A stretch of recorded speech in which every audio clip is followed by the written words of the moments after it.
జై శ్రీమన్నారాయణ. రేపు మనకు అంగారక చతుర్థి, సంకటహర చతుర్థి. సంకటహర చతుర్థి కృష్ణపక్షంలో వచ్చేటటువంటి చతుర్థి నాడు మనము విఘ్నేశ్వరుని ఆరాధిస్తూ ఉంటాం. అదే మంగళవారం నాడు వచ్చినట్టయితే అది ఎంతో విశేషమైనటువంటి పర్వదినము. అయితే ఈరోజు కుజదోషము ఉన్నటువంటి వాళ్ళు కూడా విఘ్నేశ్వరుని ఆరాధించడం వల్ల కుజదోష నివారణ కొంచెం వరకు తగ్గుతుంది అని కూడా మన పెద్దలు చెప్తూ ఉన్నారు. ఈ యొక్క సంకటహర చతుర్థి నాడు ఉపవాసము ఉండి చంద్రోదయము అంటే చంద్రుడు కనిపించిన తర్వాతనే భోజనము చేయాలి. ఉపవాసము అనగానే మధ్యాహ్నము తిని రాత్రి టిఫిన్ చేయడము ఉపవాసము అనిపించుకోదు.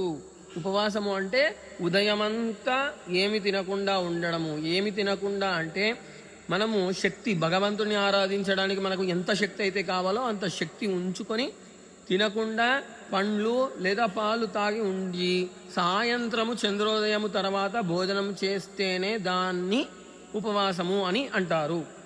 కాబట్టి ఒక్క పూట భోజనం చేస్తా అంటే మధ్యాహ్నం తిని సాయంత్రం టిఫిన్ చేస్తే అది అనిపించుకోదు. కాబట్టి ఈ యొక్క సంకటహర చతుర్థి, భౌమ చతుర్థి అని కూడా అంటారు మంగళవారం వస్తే. కాబట్టి ఈ యొక్క సంకటహర చతుర్థి నాడు సంకటాలన్నీ కూడా తొలగించుకోవడానికి ఆ విఘ్నేశ్వరుడి కొరకై మీరు ఈ యొక్క అంగారక చతుర్థి నాడు లేదా భౌమ చతుర్థి నాడు విఘ్నేశ్వరుణ్ణి ఆరాధించుకోండి. విఘ్నేశ్వరుడి యొక్క అనుగ్రహాన్ని పొందండి. ఉపవాసము అంటే ఉదయమంతా ఉపవాసం ఉండి సాయంత్రం చంద్రోదయం కాగానే భోజనం చేయండి. విఘ్నేశ్వరుణ్ణి ఆరాధించుకోండి. ఇక చాలామంది చాలా విధాలుగా చెప్తూ ఉన్నారు. ఈ యొక్క వైశాఖ మాసము చాలా ప్రత్యేకమైనటువంటి మాసము, ఉత్తరాయణంలో కూడుకొని ఉంటుంది కాబట్టి విశేషమైనటువంటి ఫలితమే. అదేవిధంగా రేపు మంగళవారంతో యుక్తంగా ఉన్నటువంటి చతుర్థి కూడా చాలా విశేషమైనటువంటి ఫలితం ఇస్తుంది.